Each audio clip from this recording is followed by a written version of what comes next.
Hello. Welcome to the webinar.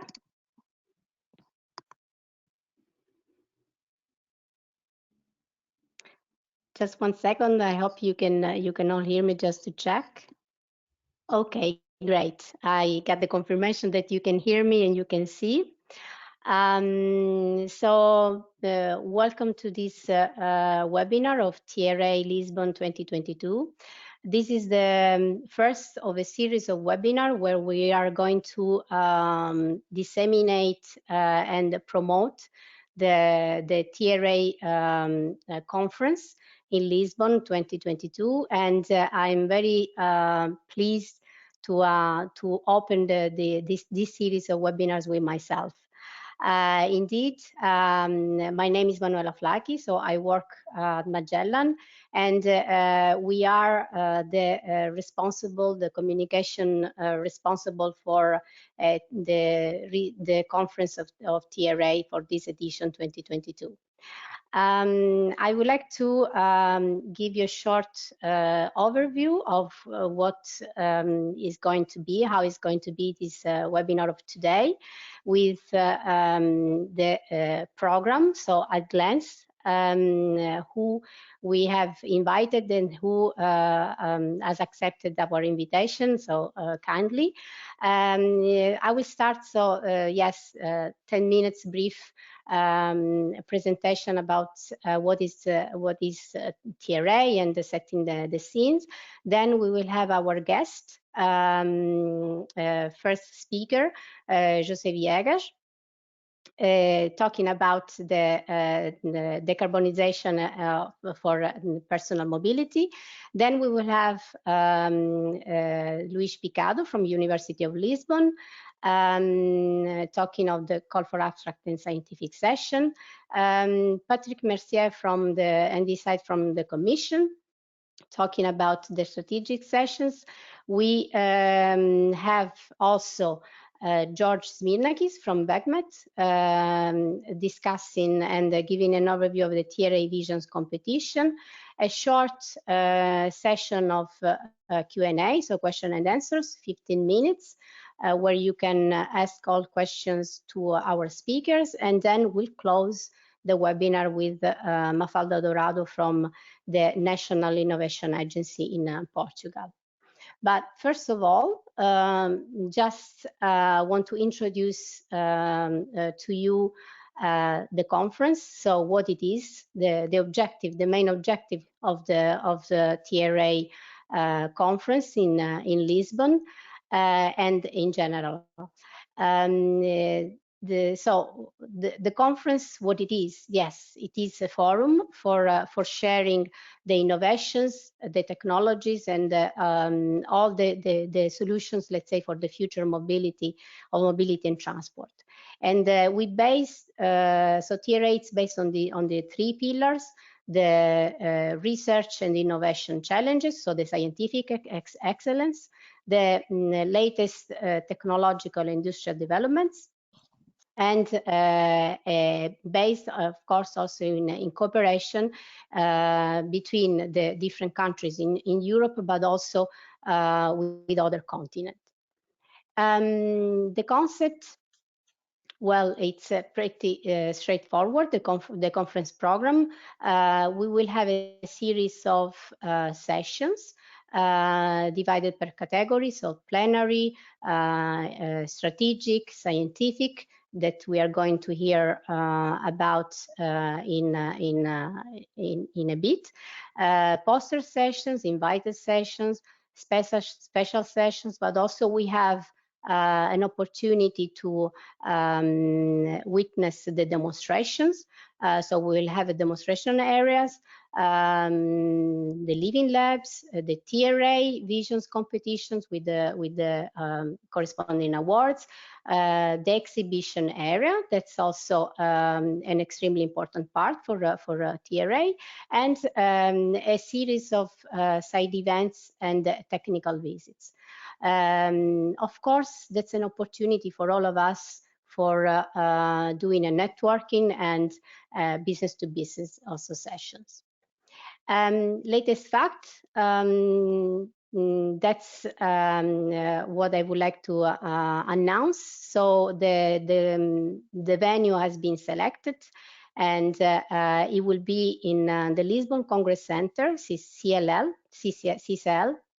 and it will be held from 14 to 17 of November 2022. So save this date in your calendar. Another latest fact, so we recently opened the call for abstract. So this is open, and the deadline has been extended, good news, until the end of November 2021. And if you go on the website, you can see, you can download all the submission guidelines, what are the conference themes, and also you can download the abstract template for submitting your paper. But we are going to hear more with the presentations of Professor Picado. Just an important point here, logistically, so we will have a dedicated session, dedicated slot to questions and answers, where you can ask all general questions about TRA 2022 Lisbon, as well as specific questions related to the program, since we are going to dedicate this webinar on the program. So we will focus on that. So please write your questions in the GoToWebinar questions box. One of us, so me and my colleagues, will check these questions. I will read it out loud, and I will address the questions to the speaker able to answer to you. Another important part is that this webinar will be recorded, and all participants will receive a YouTube link afterwards, so you can go over it and re-listen. So I will give the floor now to the Professor José Viegas. Sorry, 1 second, and I will share. I will make him presenter. Here we go. My colleague did it quickly. Okay, can you see my screen now? Yes, yes, we can. Okay, good. So thanks for the invitation. Good afternoon to all of you. I'll be speaking to you about what I see as pitfalls in a quick decarbonization path for personal mobility. I'll speak about the political context, then what are the main challenges, and then about the pitfalls and how to be prepared. First, we have, as a world community, approved the United Nations Sustainable Development Goals in 2015. We all know that transport is not explicitly one of the 17 goals, although it is mentioned in many or in several as an enabler. Based on that, a very wide community of transport-related organizations has worked on sustainable mobility for all and defined 4 global objectives for sustainable mobility.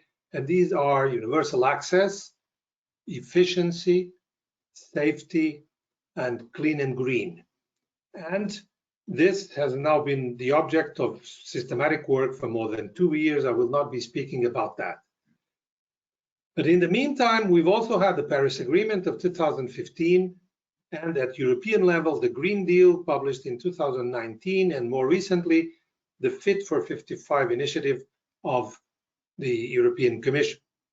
So while all of these sum for all objectives are equally important, the current climate emergency forces an inevitable priority to transport decarbonization as part of the clean and green mobility. And let's make a checkpoint. How are we doing? Let's look first, if you allow me, given my relatively recent past, let's go to the International Transport Forum. We have launched at the ITF, shortly after the Paris Agreement, an initiative called Decarbonizing Transport, and they have been tracking how we are going in about the national determined contributions. This information is coming from the ITF website and is dated 12th October 2021, so last week. As of that date, 94% of the national determined contributions mention transport, 78% include transport measures, but only 15% include transport-related CO2 reduction targets. So it's still pretty general. Let's look now at the International Energy Agency, which published their Energy Outlook 2021 again last week on the 13th. And there it says that every data point showing the speed of change in energy can be countered by another one showing the stubbornness of the status quo. And in spite of all the advances made by renewables and electric mobility in 2021, there's still a large rebound in coal and oil use, partly because of the logistical difficulties induced by the pandemic. The main conclusion is that the direction of travel is a long way from alignment with the landmark net zero emissions by 2050 scenario published by the IEA last May. What about the COP26? And what we know and what we see from the absentee list there is that it lowers expectations for bold agreements. So essentially, we will be reduced to something, yes, we're working on it on our side, don't worry. My conclusion is that the preparedness of countries is still quite low for this need to decarbonize transport, decarbonize in general and transport in particular. What do I see as the main challenges for personal mobility in this context? The first one is that the mainstream of politicians are looking at reduction of greenhouse gas emissions via electric vehicles and fast charging points or stations. They have high hopes on new battery technologies. They speak about a modal shift to scheduled public transport, and in some countries, they also mention e-bikes. But apparently, they are focusing on the mainstream only and failing to take fully into account that there is a great diversity of personal situations in society, many of which with a difficult fit in the new mobility for reasons of sometimes affordability of the shift to electric vehicles, and then sometimes the flexibility of the spatial coverage of the alternative options to the private car. And they also forget that mobility options are a key factor in many people's professional and personal frameworks. So the generation of electric power, whether it is by coal or by renewable power, is something that affects all of us, but has no immediate personal implications on your lifestyle. The available options of mobility have immediate implications on your lifestyle, and so they are the object of much more strong and sometimes angry reactions. Because of this, there is a risk of low acceptance and resistance and possibly social fracture in the transition to a cleaner, decarbonized personal mobility. For the sake of brevity, I identified two pitfalls, but there are many more. The first one is how to deal with the senior car fleet. Look at this graphic. This is published by the UNECE. It shows the distribution of passenger car fleets in European countries by age groups. And you see that some countries have quite recent fleets, like those at the top, Ireland, Denmark, Luxembourg, Belgium, etc. But if you look from the middle down, many countries have easily more than 50% of the fleet more than 10 years old. And I would say the average is something like 40% to 60%. The average age in Europe now is 11.6 years. Many of these cars are critical for the daily life of people, except in peri-urban and rural areas, and they are owned by people with low disposable income. They need the cars for their access to jobs and for professional routes, often with high daily distances driven. And for these people, modal shift is virtually impossible because there is no good service of public transport, given the densities, and also because of the routes when they are doing this for professional routes. The problem is that the trade-in values of these cars they now own is very low, and the replacement by electric vehicles is unaffordable with the current subsidy levels. But at the same time, these old vehicles are high emitters, especially of toxic pollutants. They also consume more, but the main danger is related to other pollutants. So what we have to expect is that if this segment is not properly treated, there will be a very low level of tolerance to behavior change sticks as opposed to carrots and sticks, and a high capacity of mobilization for protest. The picture here is from the Gilets jaunes in France 2 years ago, and remember this was caused by a 10% increase in the fuel tax in France, which was much less, of course, than 10% final price increase. The second pitfall is about the focus on electric vehicles almost exclusively. We know that electric vehicles have much lower operating costs than the internal combustion engine cars, both because of efficiency and because of the current tax regime of fossil fuels. But this lower operating cost will be an incentive to drive longer distances, sometimes even to home relocation, and this will induce congestion. The urgency of decarbonization justifies the incentives to shift from ICE to EVs, but preferably not only. Some of these incentives could be aimed at other types of change. For instance, simulating a usage model instead of ownership, because congestion can also be fought, besides public transport and e-bikes, via shared mobilities, namely shared rides and carpooling. This would preserve the coverage and the flexibility of the private car, but to make it interesting, appealing, viable even, it must be part of a new and wider concept of public transport, in the sense that public transport is any means of transport that does not depend on your statute nor on owning a vehicle. This, of course, requires, I would say, courageous public policy action. On the other hand, fuel duties make an important part of state revenues. Typically, across the EU, they represent between 4 and 7% of the total fiscal income of the country.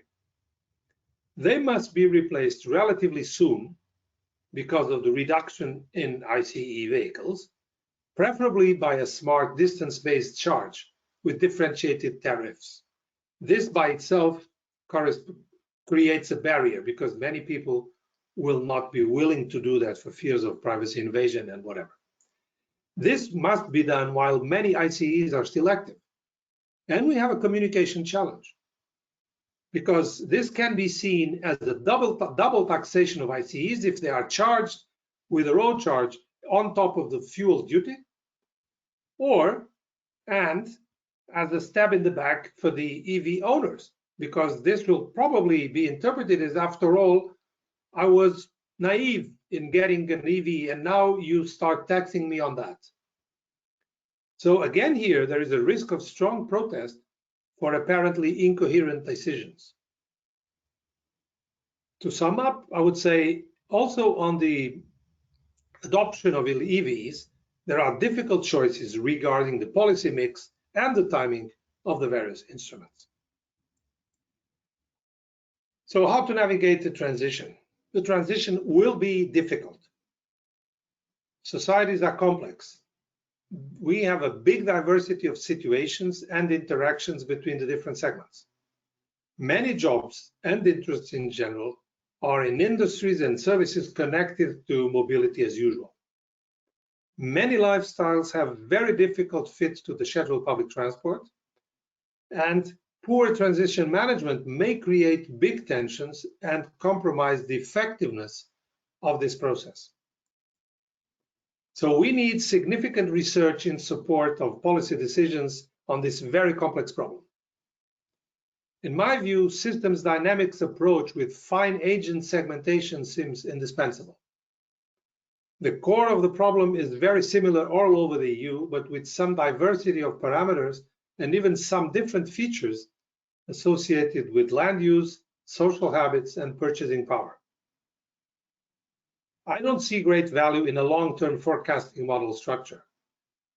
And on the contrary, I think it is preferable to adopt an interactive gamified structure in which we could identify tensions and possible strategies of different players and test the nudges that could reduce tensions and lead to better social value responses. There could be a good value from having a small number of accredited competing such models, not very different from what has been done for climate change, in which there was more than one model, and the policy conclusions were taken from considerations of the results of the different models. And these different models should have a very strong representation of social diversity and interactions. In conclusion, decarbonization is the priority and seems technologically feasible in personal mobility, but the other objectives of sustainable mobility must not be forgotten. In particular, universal equitable access may be at risk for some segments, as I've tried to show with these pitfalls. Solutions exclusively focused on technological progress and aiming at maximum utility or best option on average will face serious acceptance issues and may lead to further loss of social cohesion and slowdown of transition. Transition will be turbulent and difficult. This is inevitable. The large diversity of situations and the complexity of the social system require careful preparation and analysis of the situations as they evolve. So we should, by all means, avoid navigating by sight. A range of solutions must be available to each citizen. Some of the solutions may require incentives or nudges to increase and accelerate their acceptance. But the integration of solutions in a coherent policy package is necessary for acceptance at large. So systems dynamics models can be quite useful to navigate the transition. They should be formulated as games, in my view, and given the complexity of the study object, multiple competing games or models should be available and possibly accredited. And this concludes my presentation. Thanks for your attention. Thank you very much. Thank you to Professor José Viegas and for giving us this awareness, for raising awareness of the challenges of the transitions and also providing interesting solutions like interactive gaming.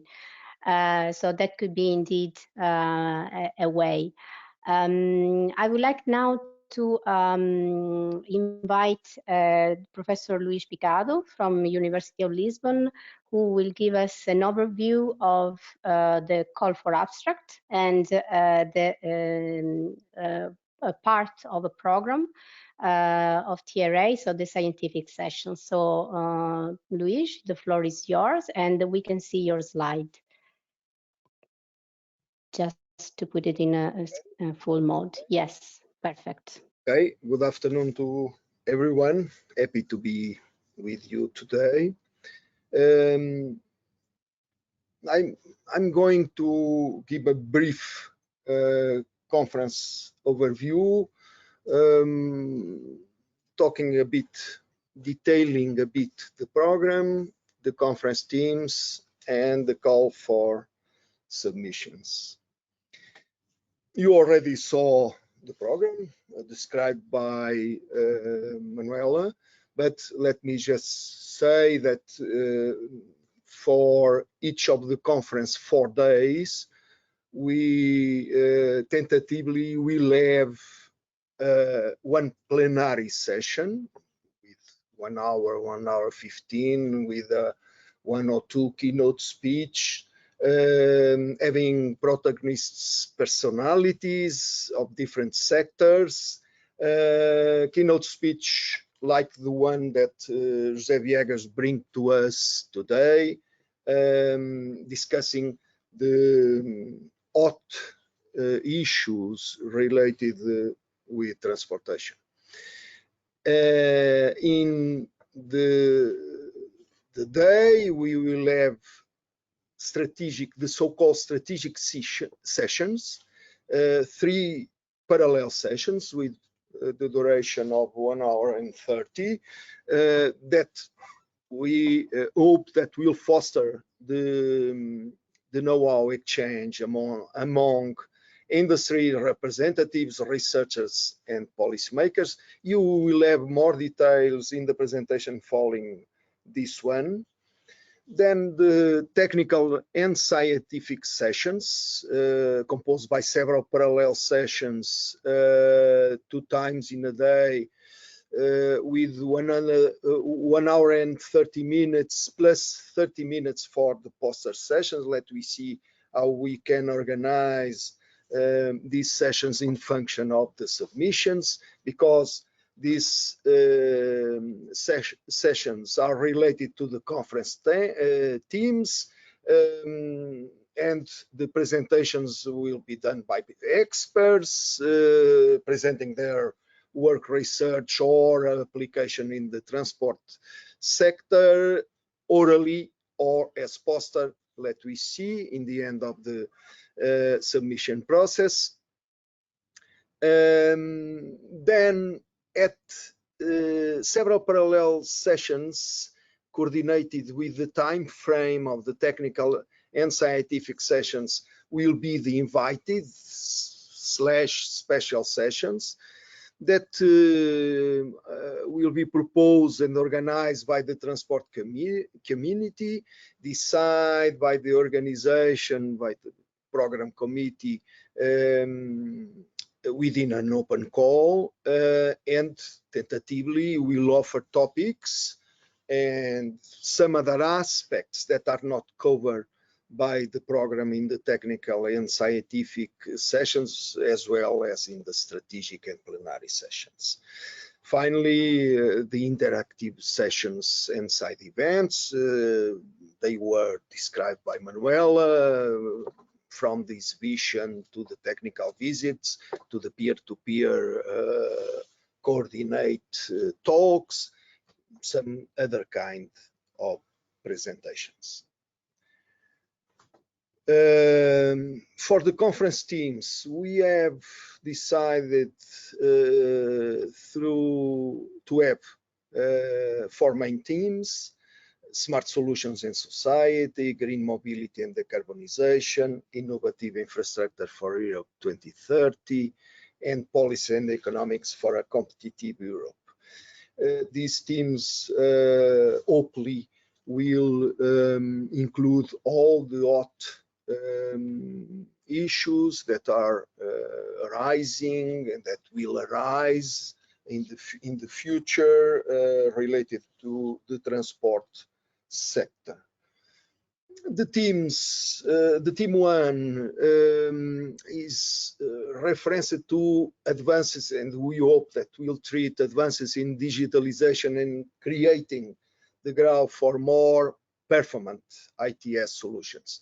As you know, mobility as a service already a reality. Big data and artificial intelligence techniques are providing to the stakeholders with powerful tools to design and operate, of course, more flexible, resilient, and smarter forms of mobility. Each team was divided in 4 sub-teams that you can see: user focus and inclusive mobility, connected and automated multimodal mobility, innovation and use of data, ITS and AI, efficient and innovative logistics. And connected to each sub-team, the authors, for the submissions, we'll have a series of keywords that explain more what we believe that is included in each sub-team. The team 2, hopefully related to aspects as reducing 90% on greenhouse emissions for transport by 2050, which is a global change addressed by the European Green Deal. And having in mind that the path to carbon neutral and sustainable mobility of people and freight requires multiple and integrated transport solutions through land, waterborne or air transport, involving all the critical elements of the system. I take the opportunity to underline that we, of course, within the TRA2022 and of course all the other TRAs, we hope to include all the transportation modes in order to discuss the transport system as a whole.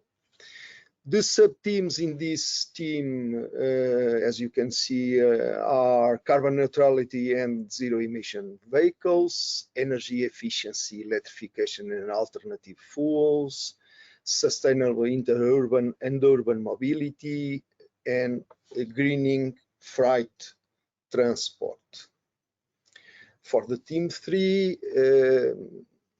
we would like that people will take into account that infrastructure systems should be upgraded to cooperate with novel transport and logistic needs, namely through sustainable construction and maintenance works, and actively exchange data to accommodate new needs for vehicles and energy.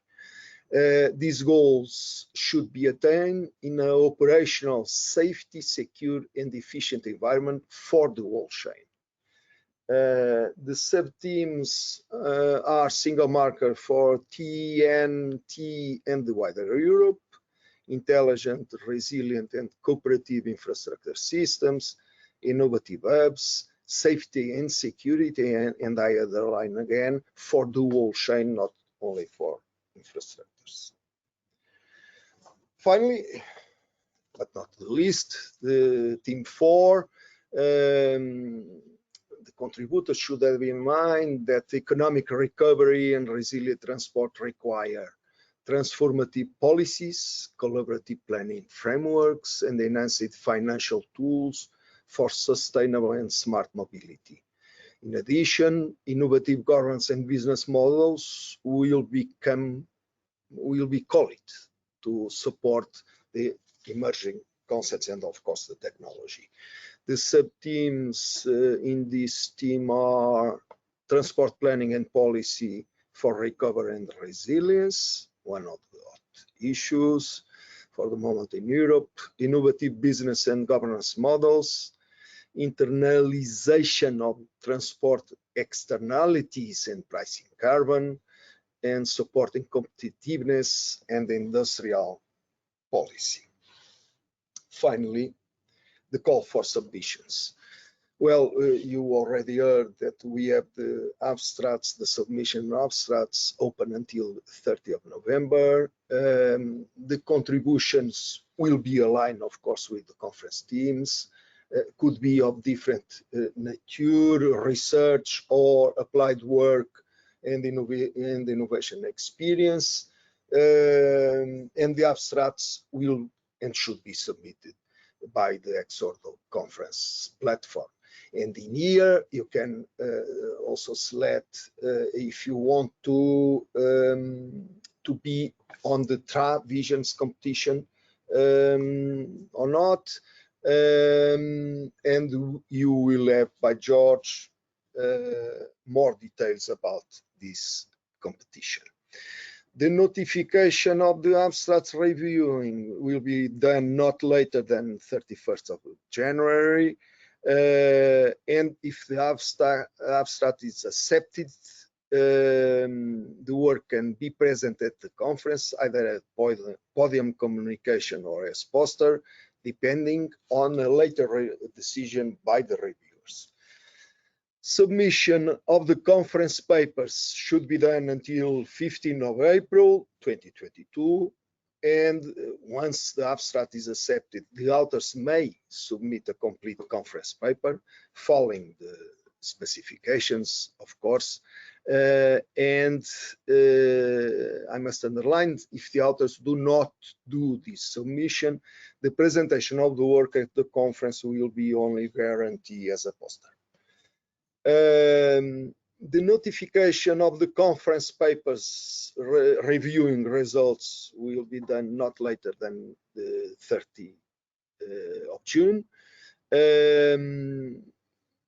So the authors of the set papers will be invited to submit a final version for the conference proceedings, including probably some revisions requests, and will be also informed if the work will be present as a podium communication or a poster.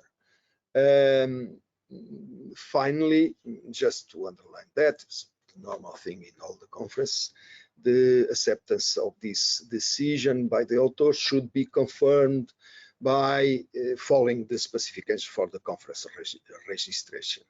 The final versions of the conference papers should be submitted until 15th of July, because the final paper will go through a fast-checking process before they are definitely accepted in the conference proceedings.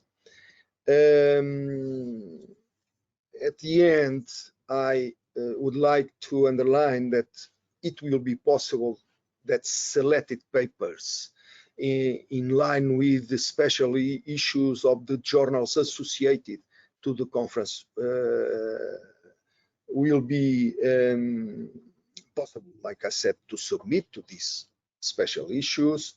The specific conditions for this submission will be disclosed in due time, and just to underline that, as usual, a paper submitted to these special issues will be either rejected or accepted, and possible with some further revisions. Thank you very much. That's all in relation to this subject, and I hope to see you all in Lisbon in November 2022 for this conference that for sure will be great. Thank you. Thank you very much to Professor Luís Picado. So I think about this specific item and presentation, you may have quite several questions, and please, I invite you to write it in the questions box.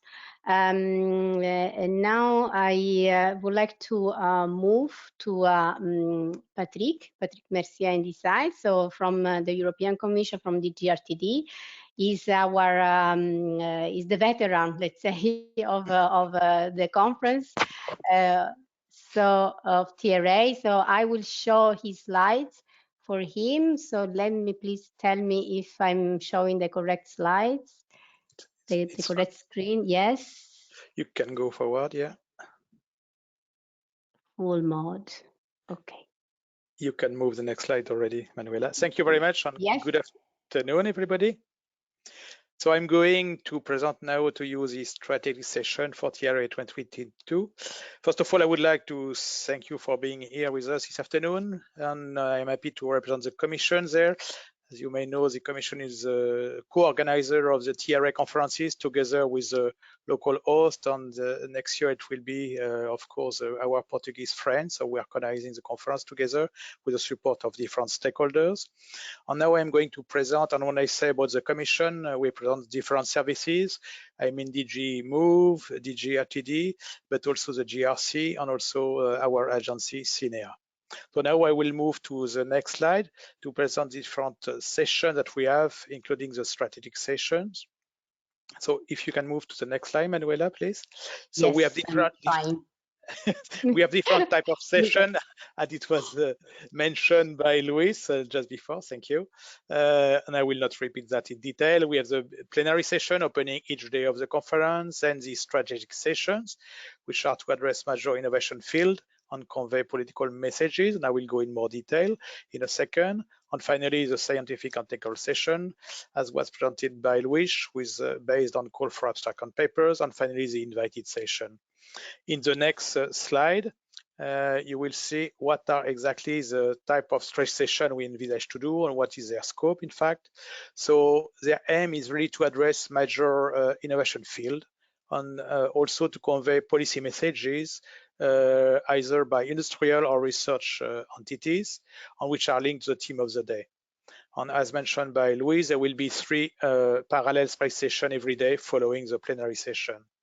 So what is important to say is that this stretch session, which are aimed to discuss an important topics, are by definition multimodal and multidisciplinary. So it means that we will tackle all transport modes, but of course in different transversal ways.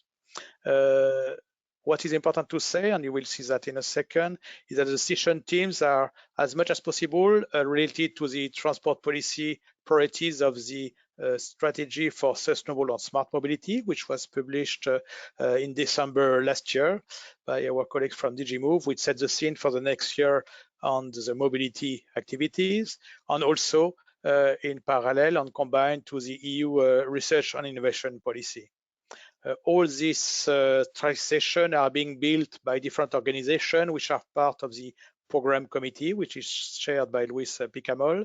On this program committee, we have different stakeholders coming from road transport, air track, rail transport, ERAC, waterborne transport and technology platform, ACARE for the aeronautic sector, ALIS for logistics, ECTP for the construction sector, and CDR, which is the Conference of European Road Directors, and ETRA, which is the Association of Research, Transport Research Association in Europe, and of course the Commission on the Portuguese host.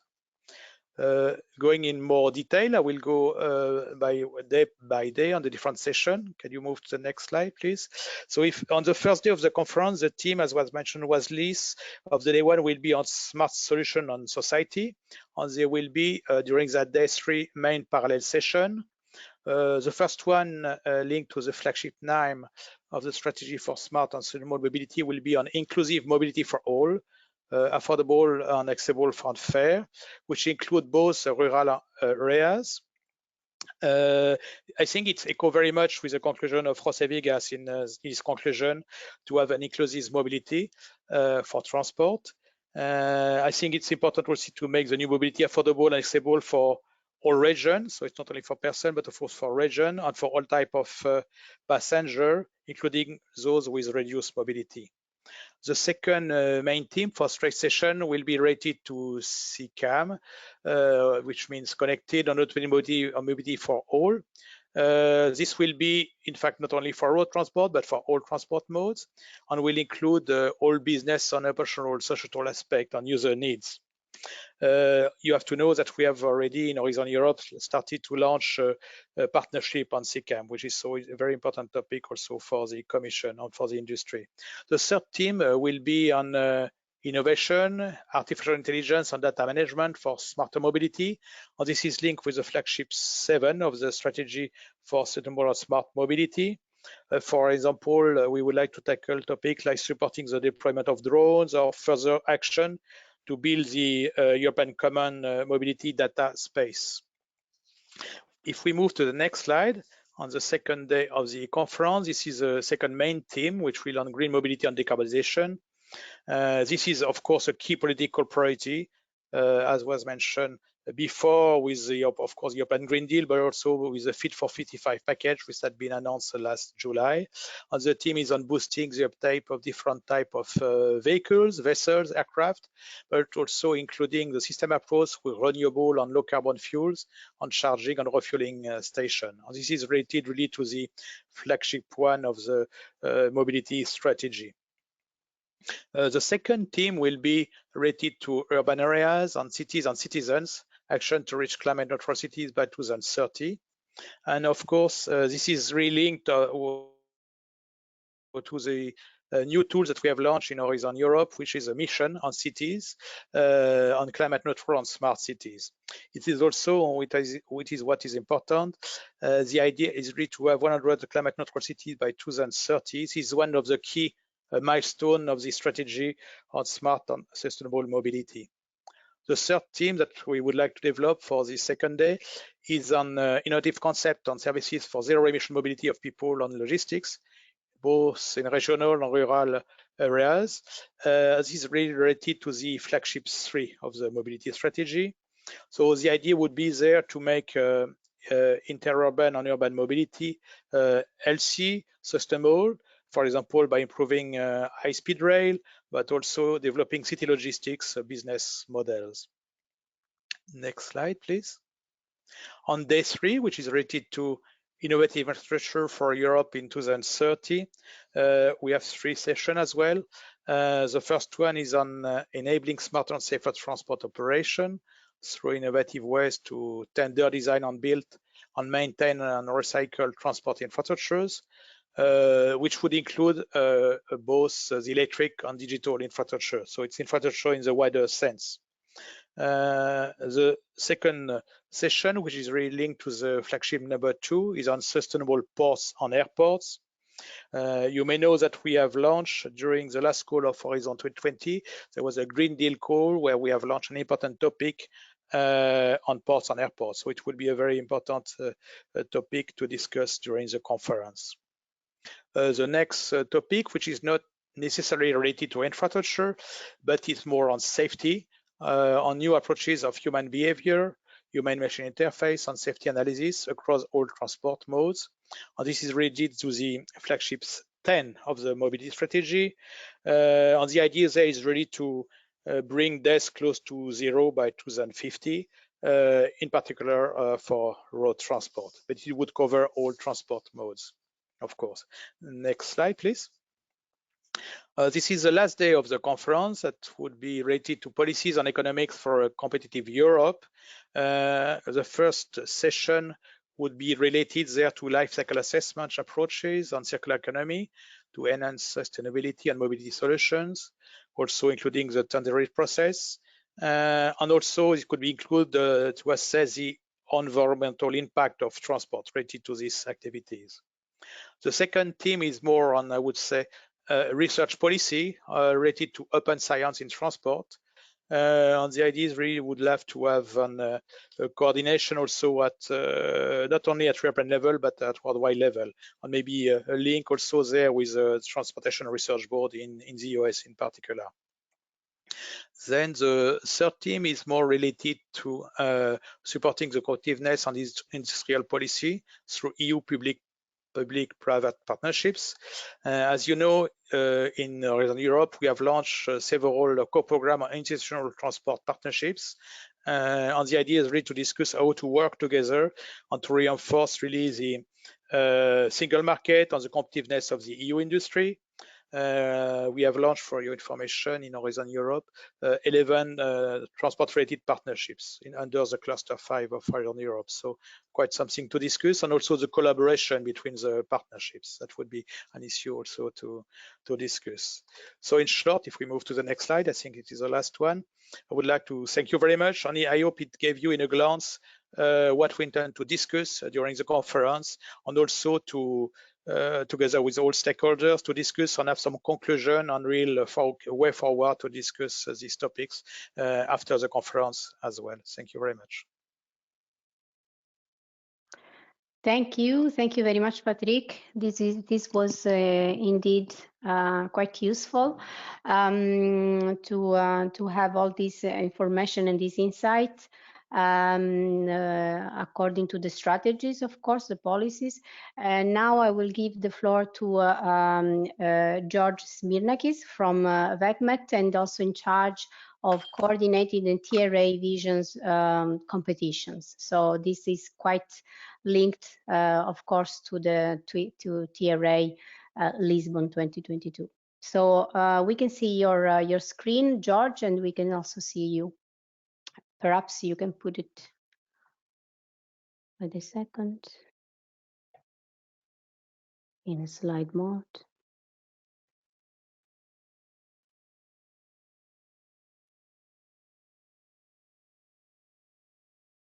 You can go.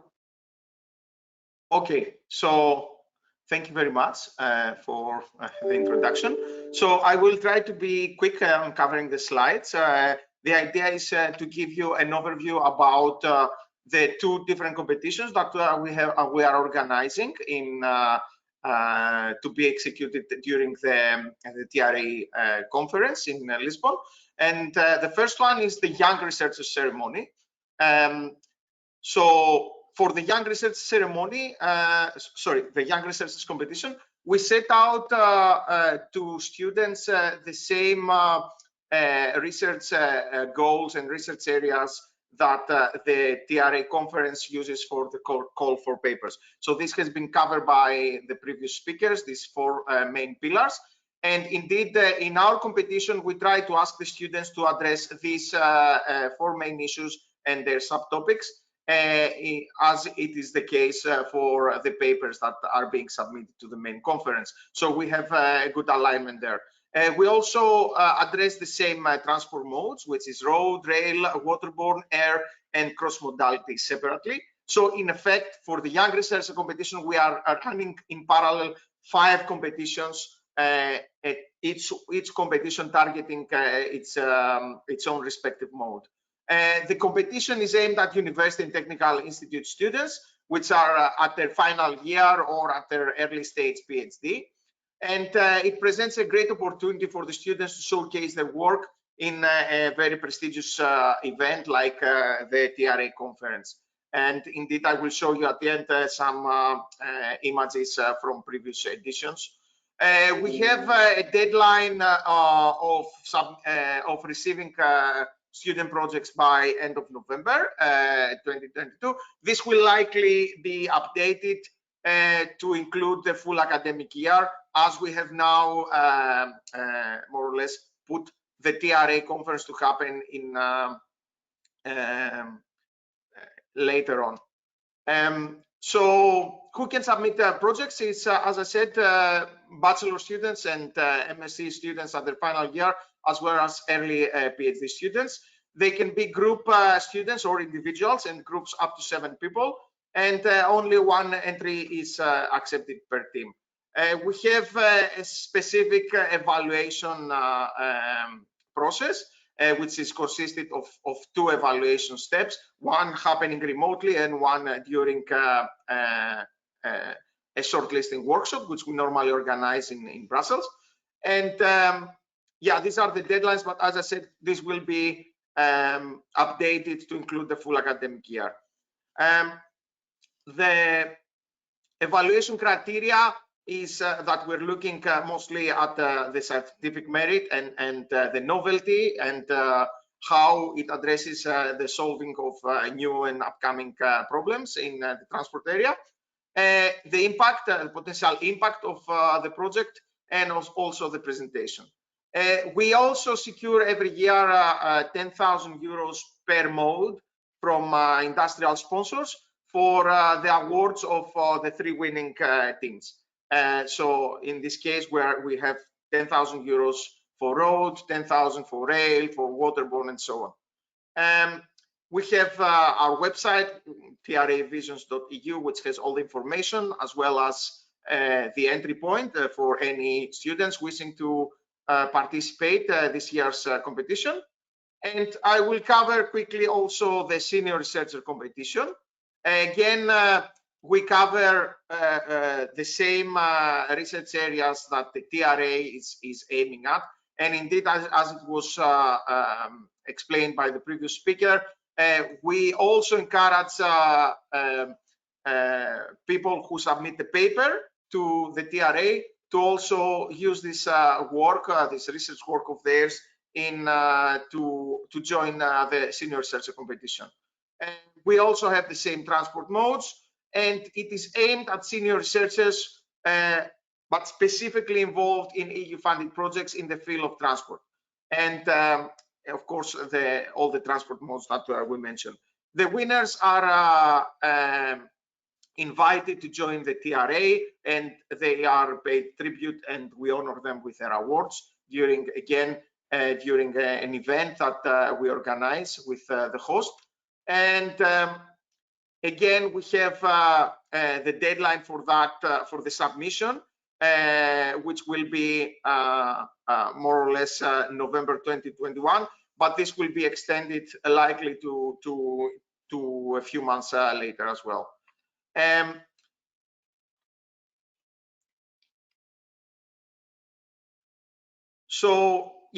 So researchers who have contributed with significant innovative ideas and concepts based on EU-funded projects are people who can enter. So the requirement, if you try to join the competition by submitting a paper to the TRA, the requirement is that paper needs to be related to an EU-funded project. Again, all the details in our website, and for there is also the details for what needs to be given to us for an eligible entry. And also we ask the participants to give us an impact statement, also explaining what is the impact of the research and the potential to change transportation in Europe. We also ask their CV as well, and we take that into consideration. The evaluation again is happening at 2 stages, and we also have a shortlisting workshop where we select the final winners, and the awards take place during the TRA conference. And for this year, for the first time, we also have a special honorary award. This is not related to mode. We will be looking at all the entries from all the modes and try to decide at awarding an honorary award for lifetime achievement at a very senior researcher who is at near the end of his career, more or less, but has contributed substantially to the transport research in Europe. So very quickly, I'm just going to show you a couple of pictures from previous edition. This is from the 2018. This is from the Senior Researcher Awards. This is Commissioner Latorre awarding one of the senior researchers. These are the winners from 2018 from the Senior Researcher. And now this is now we are going. Actually, this was done during the gala dinner in the second day. Whereas the Young Researchers competition took place during the opening day, where we had the most people attending. You can see here the auditorium was full with more than 1,500 people. We invite the students and all expenses paid to come and collect their awards, and we put them at the front row together with all the VIPs and the ministers and the commissioners. And at this point, the students, they don't know if they are number 1, 2, or 3. They just know that they have been selected as winners. So it is a bit like an Oscar situation. So we announce the competition, and then it is introduced by commissioners. That was Commissioner Latorre and this Commissioner Bulc. And you can see we play back a video where they find out what is their final place, and then they are asked to go on stage to collect their awards, handed over by senior executives from the industry. This, for example, is Mr. Meyer from Meyer Werft Shipyards awarding the winners from Waterborne. And this is just a photo of all the winners, the Young Researcher competition winners. And if we have time, maybe I can go very quickly through the whole process. So this is how we started. It is introduced, and then we play back a video in the auditorium showing what is the competition all about. Following the video, the competition is more or less introduced by the Commission. This is Commissioner Latorre and Commissioner Bulc. And following that, what happens is that we play a video on stage, showing the third, second, and first from road. In this case, we started from road. And then we invite the students to collect their awards on the stage. And this is, as I said, this is the point where they find out that they have been selected as winners. And this is repeated as a loop for all the 5 different modes. So following road, we have a rail, and we play back the video of number 3, number 2, number 1, and then invite the students on stage to collect their awards, handed over by senior executives. So, and the whole thing is very carefully organized and is giving a very nice atmosphere during the opening days. This is normally when we organize it. And it is very much welcomed both by the industry, the attendees, the commission, and well, everyone is more or less, especially the winning students which are invited, are quite happy. And very quickly, I can maybe see if I can play back a video on the gala dinner. And this is the second day. You can see here it was a nice evening where all people were enjoying their dinner, and there was some social events. And following that, we had the award ceremony for the senior researchers, where again they were introduced on stage and a few words were spoken about their work, and then they collected their prizes and enjoyed their evening. So I think that's all from my side. And I would be happy to answer any questions from anyone. Yeah, thank you very much, George. That was nice to see all the pictures and images. So you give us a taste.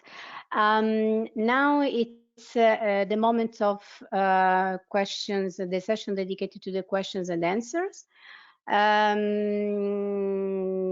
And we will have 15 minutes. So I will ask the panelists to stay here with us and help me to answer to the different questions that I will read it out loud.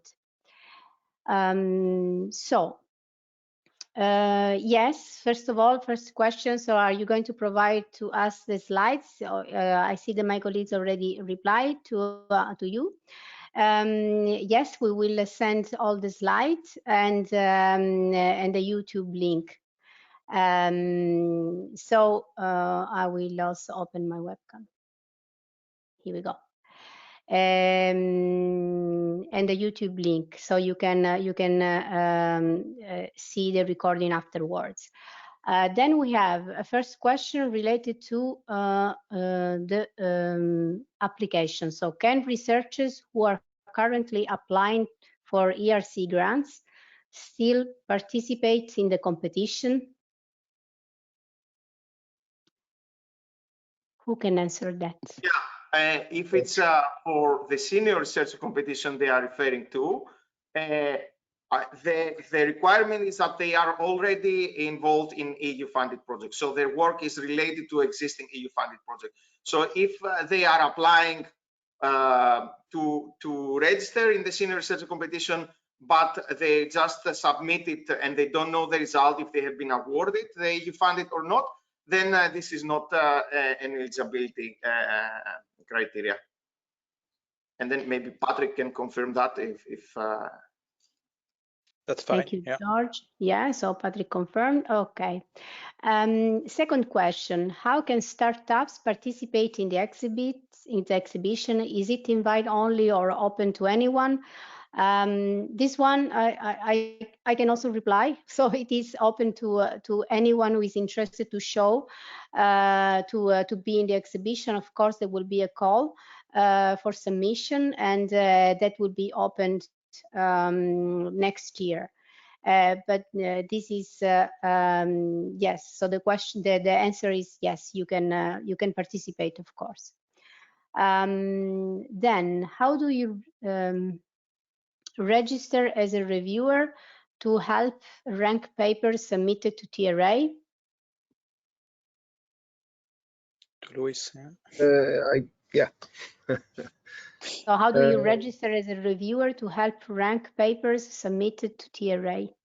That's a question. You can always use the email address for contact to let us know your availability, and we will register in the first phase all the colleagues that are available to participate in the process.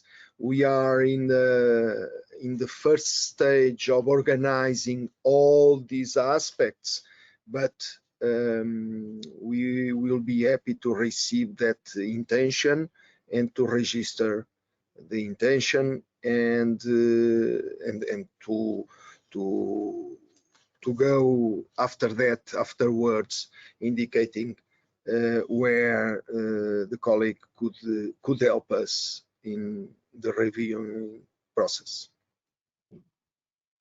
Okay.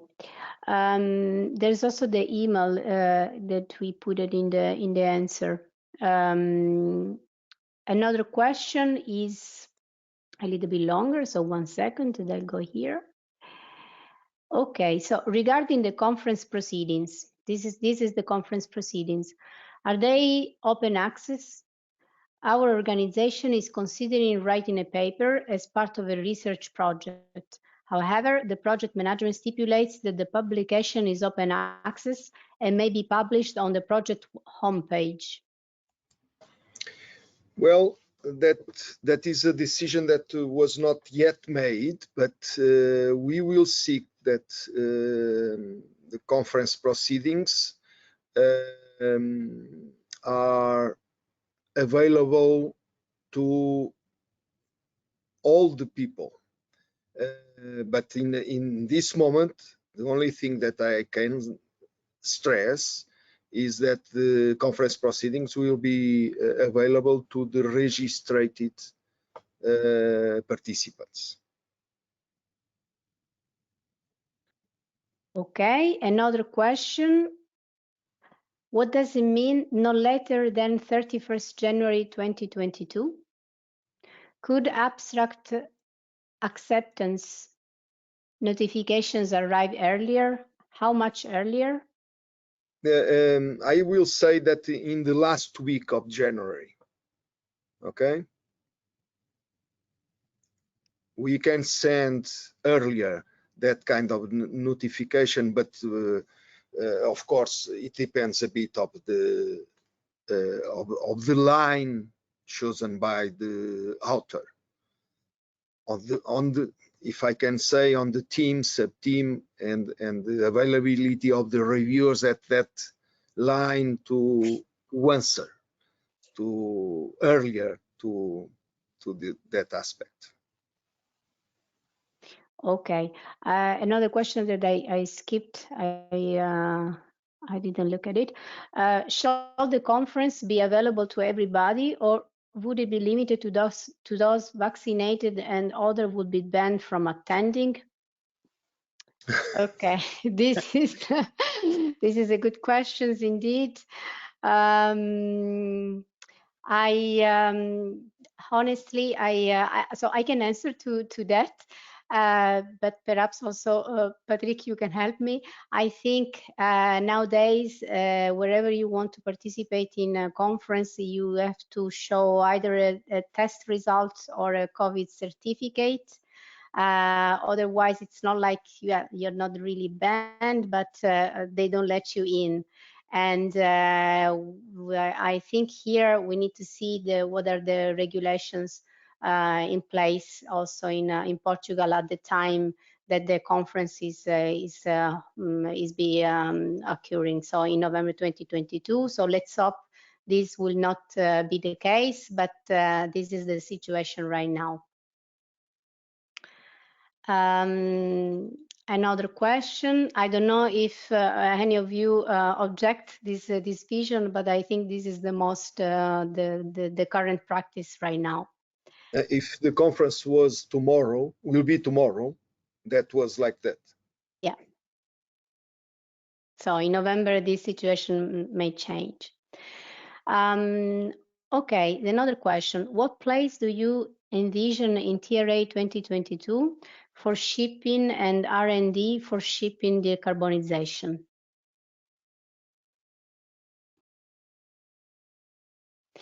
Who can reply to this? I can reply if you want. Yes, thank you, Patrick. No, shipping is completely included in the conference teams. I mean, we have all our colleagues from the waterborne platform, which are supporting the conference and fully involved in all the process in the management committee or program committee in the conference. So it's fully included. Perfect.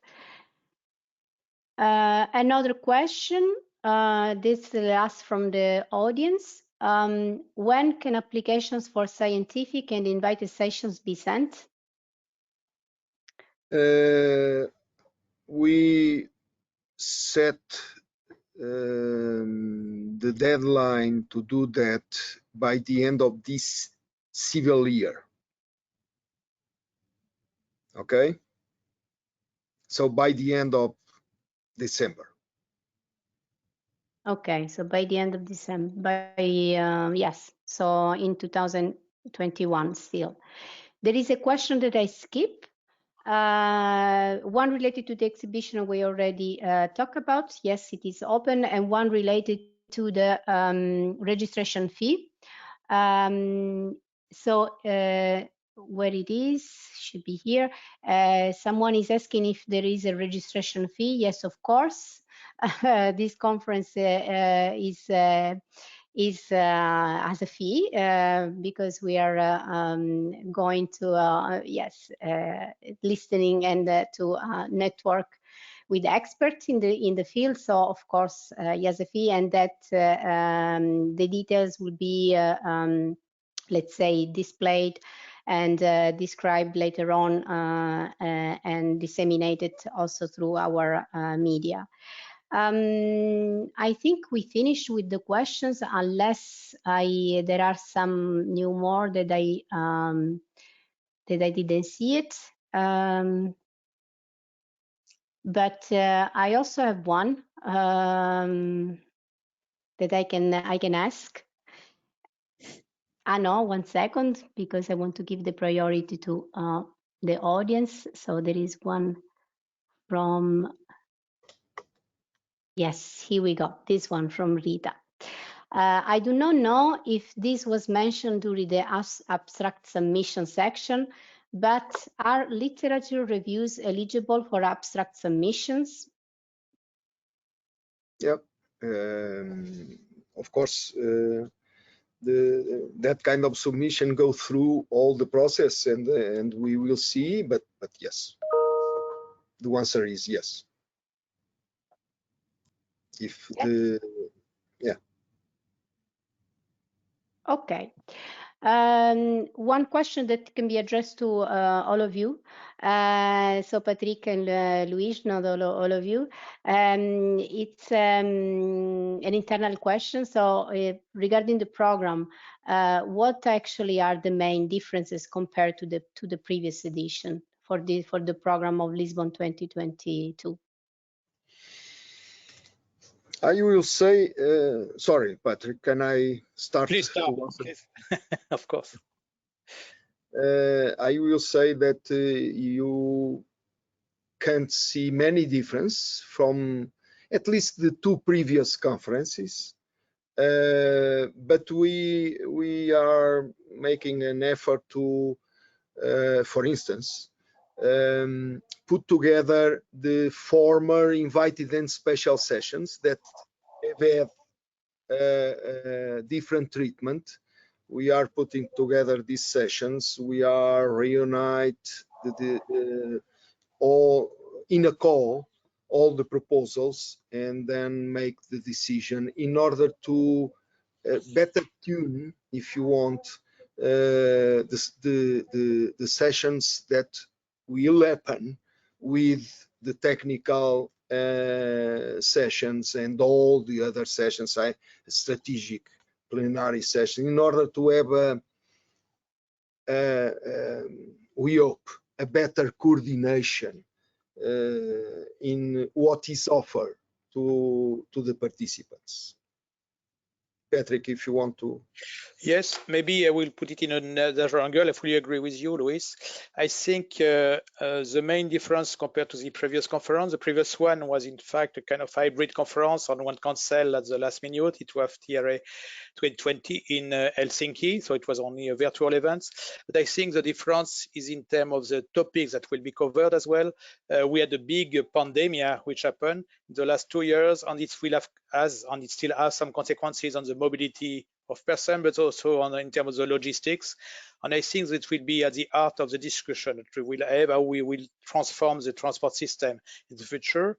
And I think that the two main themes that we will discuss also related to the policy team from the new commission, which has now been established, will be on two streams, digitalization in one side and in greening, and decarbonization, as was very well mentioned by José Viegas. Indeed, and that's another question that I would like to ask to José Viegas. What is the piece of advice actually you could give to governments to cope, to deal with these pitfalls that you mentioned during your presentations? If I could have, in a very simple sentence, is do not navigate by sight. This requires careful preparation. And do not think only about the mainstream. I mean, let me be a little provocative. If we decide decarbonization options based on cost-benefit analysis, we will only be looking at the maximum global utility, but not looking at the distribution of impacts. And this is very, very dangerous because some segments can be very badly affected by what on the mainstream seems to be a good policy. So we have to be looking at the edges of society because this may create very severe disturbance and eventually slow down or even stop the process because of the social disruption. So we need to be very inclusive of all social groups in this transition. And that's why I say we do not have all the research tools available today. Just like 20 years ago, we did not have the research tools to know what was coming up in terms of climate change, and many very complex models were built. Here, we need complex models to represent all these segments in society and how they could be brought into the solution instead of ignored by the governmental solutions. And this cannot be done without serious research. Indeed. Good. So thanks a lot. I don't think we have any more questions. At least I don't see it in the chat. Let me do another quick run. No. So we went through all these questions. Now I would like to call for Mafalda Dourado from the National Innovation Agency, and preparing ourselves for the closing of this webinar, which I repeat is the first of a series of webinars that we are going to organize from now onwards until the conference is taking place in November 2022.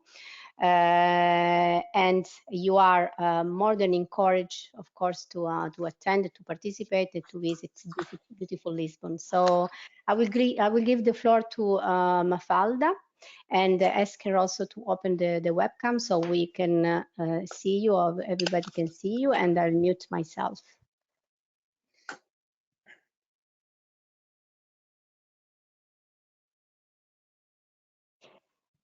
Yes, Mafalda.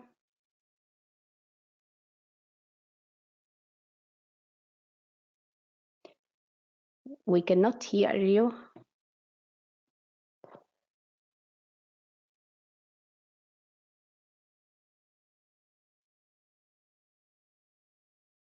I don't know if it's only me, but I cannot hear Mafalda. Okay, do you hear me?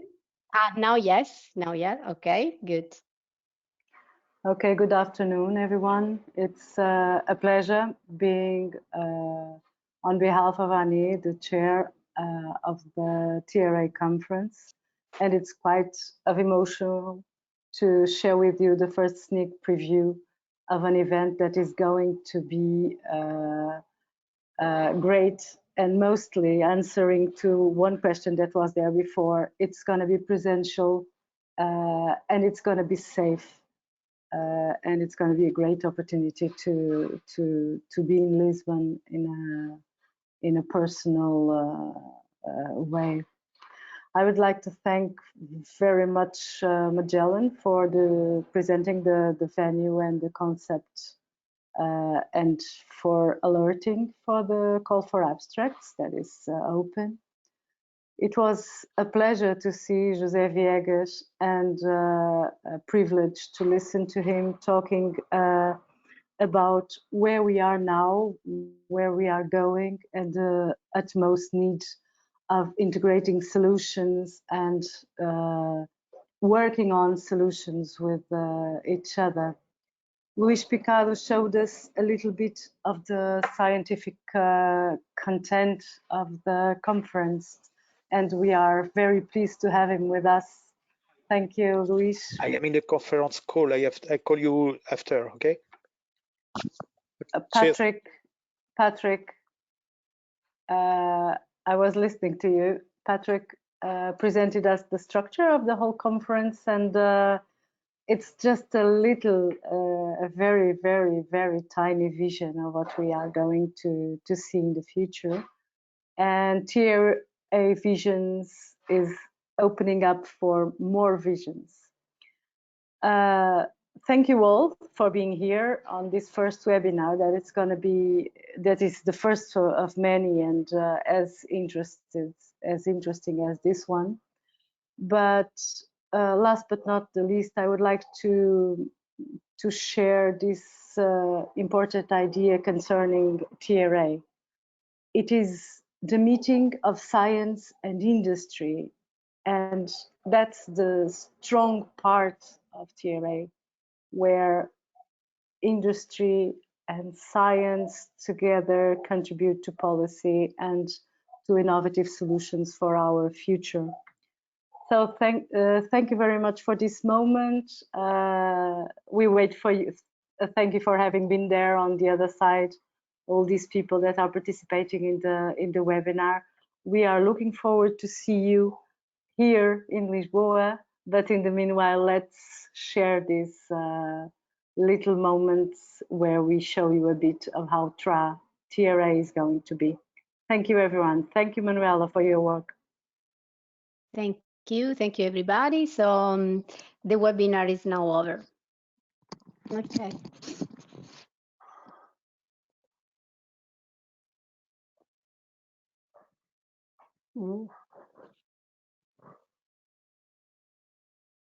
Okay, thank you. Bye.